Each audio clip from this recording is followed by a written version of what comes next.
Hello friends, welcome to my channel. দেশ এবং দেশের বাইরে থেকে যারা আজকে আমার ভিডিওটি কন্টিনিউ করেছেন প্রত্যেককে gardener TRIPS with Kamal YouTube চ্যানেলে স্বাগতম।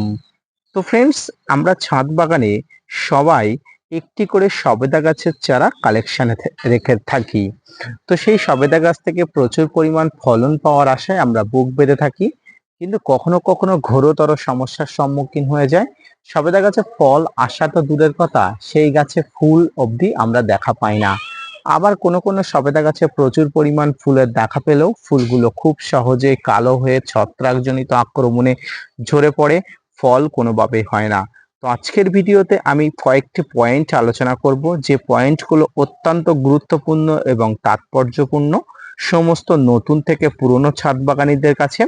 আজকের যে পয়েন্টগুলো আলোচনা করব সেই পয়েন্টগুলো যদি আপনারা মনোযোগ সহকারে শোনেন এবং পয়েন্ট ধরে ধরে আপনারা গাছগুলোকে পরিচর্যা করেন, তাহলে দেখবেন খুব সহজে আপনার সবেদা গাছে প্রচুর পরিমাণ ফলন আসছে, পাশাপাশি ফুলের তো দেখা পাচ্ছেনই।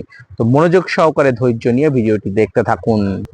সবেদা গাছে ফুল আনানো এবং ফুল থেকে ফল হওয়ার মধ্যে মোটামুটি যে কটি পয়েন্ট আমি আলোচনা করব, প্রত্যেকটি পয়েন্ট আপনাদের জন্য গুরুত্বপূর্ণ। তো এর মধ্যে প্রথম যে পয়েন্ট নিয়ে আমি তাৎপর্যপূর্ণ পয়েন্ট নিয়ে আলোচনা করব সেটি হচ্ছে প্রাপ্তবয়স্ক গাছ হবে, এবং নার্সারি থেকে আপনারা গাছ কেনার সময় অবশ্যই গাছের কাণ্ড পুরনো এবং মোটা দেখে কিনবেন। অনেক সময় আমরা শখের বশে নার্সারি থেকে গাছ কিনি, উল্টোপাল্টা গাছ কিনে থাকি এবং সেই গাছগুলো অপরিণত অপ্রাপ্তবয়স্ক গাছ কিনে থাকি। এই সমস্ত অপরিণত এবং অপ্রাপ্তবয়স্ক গাছ থেকে কখনোই ফল পাওয়ার আশা না করাই ভালো। তাই ছোট গাছে সবসময় ফুল ফল বেশি ঝরে পড়ে, তাই এই ধরনের গাছ কেনা থেকে সবসময় বিরত থাকবেন। দ্বিতীয় যে পয়েন্টটি আপনাদের অত্যন্ত গুরুত্বপূর্ণ পয়েন্ট, সেটি হচ্ছে হ্যান্ড পলিনেশন। ফ্রেন্ডস, সবেদা গাছেও হ্যান্ড পলিনেশন করতে হয়। এই হ্যান্ড পলিনেশন সম্পর্কিত একটি ডেডিকেটেড ভিডিও আমার চ্যানেলে আছে। সবেদা গাছে ফুলের যদি আপনি হ্যান্ড পলিনেশন করতে পারেন, তাহলে 100% ফুলে কিন্তু ফল হবার সম্ভাবনা থাকে। আর যদি হ্যান্ড পলিনেশন আপনি না করতে পারেন বা সম্ভব না হয়ে থাকে, তাহলে আপনি এই পলিনেশনের ব্যবস্থা করবেন কি করে? গাছে যখন প্রচুর পরিমাণ ফুল আসবে তখন 200 ml জলে আপনারা কয়েক ফোঁটা মধু নিয়ে আপনারা গাছে স্প্রে করে দেবেন। দেখবেন পলিনেটকারী যে কীট পতঙ্গরা আছে খুব সহজেই আপনার গাছের আশেপাশে আসছে এবং গাছ পলিনেশন হয়ে যাচ্ছে, ফুল পলিনেশন হয়ে যাচ্ছে। ফুল থেকে খুব সহজেই আপনারা ফলের দেখা পাবেন। তৃতীয় যে সমস্যাটির কথা নিয়ে আলোচনা করব সেটি হচ্ছে মিলিবাগের আক্রমণ। মিলিবাগ বা সাদামাছি এমন একটি সমস্যা যেটি সবেদা গাছে সর্বত্র দেখা যায়। ফুল থেকে ফল, গাছের ডাল পাতা সর্বত্র মিলিবাগের আক্রমণ দেখা যায়। তাই মিলিবাগের আক্রমণ যাতে গাছে না হয় সেই জন্য নিয়মিত গাছে নিম তেল স্প্রে করতে হবে। এই নিম তেল স্প্রে করলে গাছের মিলিবাগ কোনোভাবেই আক্রমণ করতে পারবে না। পাশাপাশি আপনি রাসায়নিক কীটনাশকও ব্যবহার করতে পারেন এই মিলিবাগ দমনের জন্য। চতুর্থ যে পয়েন্টটি নিয়ে আমি আলোচনা করব সেটি হচ্ছে গাছ পুরনো হলে এবং পর্যাপ্ত খাবার ও পুষ্টি প্রয়োজন হয়, তার ফলে ফুল এবং ফল ঝরে পড়ে। অর্থাৎ গাছে যদি পর্যাপ্ত পুষ্টি বা খাবারের অভাব থাকে তাহলে কিন্তু ফুল ফল ঝরে পড়ে।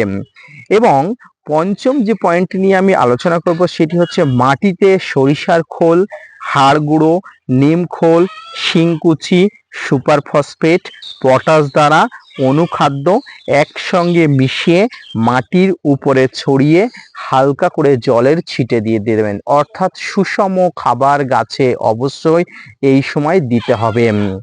ষষ্ঠ যে বিষয়টি আপনাদের মাথায় রাখতে হবে এবং অত্যন্ত গুরুত্বপূর্ণ, গাছের গোড়ায় শুকনো থাকা চলবে না। অর্থাৎ আপনারা অনেক সময় গাছে 1 থেকে 2 দিন ছাড়া ছাড়া জল দিয়ে থাকেন, বিশেষ করে গরমের সময়। এটি একদমই করা যাবে না। গাছের গোড়া শুকনো থাকলে কিন্তু গাছের ফুল এবং ফল কিন্তু নিমেষেই ঝরে পড়বে। তাই এই গরমের সময় কোনোভাবে গাছের গোড়া শুকনো রাখা চলবে না, বিশেষ করে ফুল থাকলে। সপ্তম যে পয়েন্টটির কথা আলোচনা করব সেটি হচ্ছে অতিরিক্ত রোদ হলে বিকালের দিকে গাছকে অবশ্যই স্নান করিয়ে দিতে হবে, যাতে করে ফুলগুলো কোনো এফেক্ট না হয় প্রচন্ড গরমের মধ্যে। অষ্টম যে বিষয়টি মাথায় রাখতে হবে সেটি হচ্ছে এই সময় সকালে কুয়াশা হলে এবং ফুলের উপরে একটি হালকা আস্তরণ পড়ে যায়। তাই কুয়াশা হলে, কুয়াশা কেটে গেলে সকালের পরে আপনাকে জল দিয়ে স্প্রে করে দিতে হবে। তাতে ফুলগুলো কালো হয়ে ঝরে পড়ার সম্ভাবনা অনেক অংশে কমে যাবে। নবম যে বিষয়টি নিয়ে আলোচনা করব সেটি হচ্ছে গাছে একটি পিজিআর স্প্রে। দেখুন, পিজিআর গাছে ফুল ফল আনার জন্য অত্যন্ত গুরুত্বপূর্ণ অনুঘটকের কাজ করে। তাই এই পিজিআর আপনাকে স্প্রে করতে হবে। এক্ষেত্রে আমি আপনাকে বলবো প্লানোফিক্স স্প্রে করতে। 4 থেকে 5 ফোঁটা 1 লিটার জলে গুলে আপনাকে স্প্রে করতে হবে মাসে অন্তত 2 বার, একটি ফুল আসার আগে আর একটি ফুল এসে গেলে সেই সময়ে। দশমটি বিষয়টি আপনাকে মাথায় রাখতে হবে সেটি হচ্ছে গাছে কুঁড়ি আসা শুরু হলে আপনাকে অবশ্যই ওয়াটার সলিউবল বোরন 1 লিটার জলে 2 গ্রাম স্প্রে করে গাছে স্প্রে করতে হবে প্রায় 10 দিন বাদে বাদে।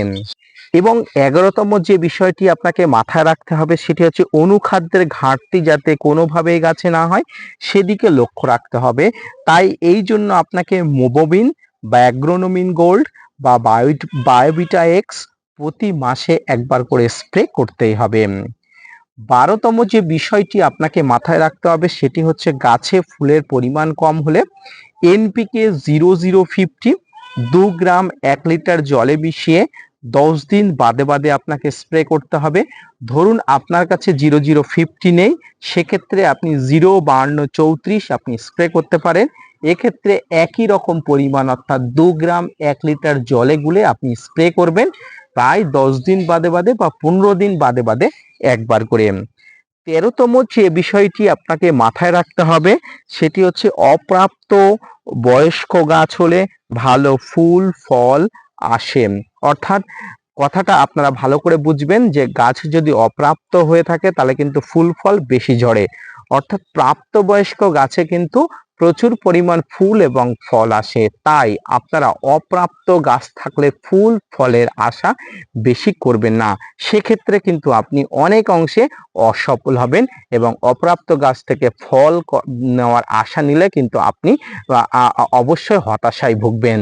14তম যে বিষয়টি সেটি হচ্ছে যে সমস্ত ছাদ বাগানীদের গাছে নিয়মিত প্রাকৃতিক কারণে ফুল ফল আসে, এই যে পয়েন্টগুলো বললাম অর্থাৎ যে 13তম বা 14তম পয়েন্টগুলো আমি আলোচনা করলাম, আপনাদের সঙ্গে এক্সপ্লেন করলাম, এই পয়েন্টগুলো কোনোটাই মানার দরকার নেই। আপনারা আপনাদের মতো করে অবশ্যই গাছকে পরিচর্যা করুন। যেহেতু প্রাকৃতিক নিয়মে আপনার গাছে প্রচুর ফুল আসছে, তাই আমার যে পয়েন্টগুলো সেগুলো আপনাকে ফলো করার কোনো প্রয়োজন নেই। আমার এই নিয়মগুলো ফলো করবেন সেই সমস্ত ছাদ বাগানে, যে সমস্ত ছাদ বাগানীদের ছাদে প্রচুর ফুল আসছে, ফুলগুলো ঝরে পড়ছে, গুটিগুলো কালো হয়ে যাচ্ছে, এবং সেই সমস্ত ছাদ বাগানই ফলো করবেন যারা দীর্ঘদিন ছাদ বাগানে সবেদা গাছ রোপণ করার পরেও ফুল আসছে না, ফুলগুলো আসার আগে ঝরে পড়ে যাচ্ছে, ফুলগুলো কালো হয়ে যাচ্ছে, গুটিগুলো ছত্রাক বা ফাঙ্গাস জনিত আক্রমণে বিভিন্ন সমস্যা হয়ে যাচ্ছে। এবং শেষ যে বিষয়টি আপনাকে অবশ্যই মাথায় রাখতে হবে, 10 দিন বাদে বাদে আপনাকে যে কোনো ভালো মানের ফাঙ্গিসাইড, সেটি ব্লাইটক, সাপ, ম্যানসার, রেডিমিন গোল্ড, আপনার কাছে যে কোনো ভালো মানের ফাঙ্গিসাইড থাকবে সেগুলো আপনাকে 10 দিন বাদে বাদে স্প্রে করতে হবে। ব্যাস, এই যে 15টি পয়েন্ট আপনাদের সঙ্গে আমি আলোচনা করলাম, এতক্ষণ এক্সপ্লেন করলাম, এই পয়েন্টগুলো যদি আপনারা মেনে চলেন আশা করি প্রত্যেকটি ছাদ বাগানেরই প্রচুর পরিমাণ ফলের দেখা পাবেন, গাছে প্রচুর পরিমাণ ফুল আসবে। তো আজকের ভিডিওটি এই পর্যন্ত। আজকের ভিডিও থেকে আপনি যে তথ্যগুলো পেলেন, যে পয়েন্টসগুলো পেলেন, অবশ্যই নোট ডাউন করে রাখবেন এবং এই পয়েন্টসগুলো যদি আপনি পুঙ্খানুপুঙ্খ মেনে চলেন আশা করি আপনি সফল হবেন এবং আগামী দিনে আপনার ছাদ বাগানে প্রচুর পরিমাণ আমার এই গাছের মতো ফুল আনতে পারবেন। মনোযোগ সহকারে ধৈর্য নিয়ে ভিডিওটি দেখার জন্য অসংখ্য ধন্যবাদ।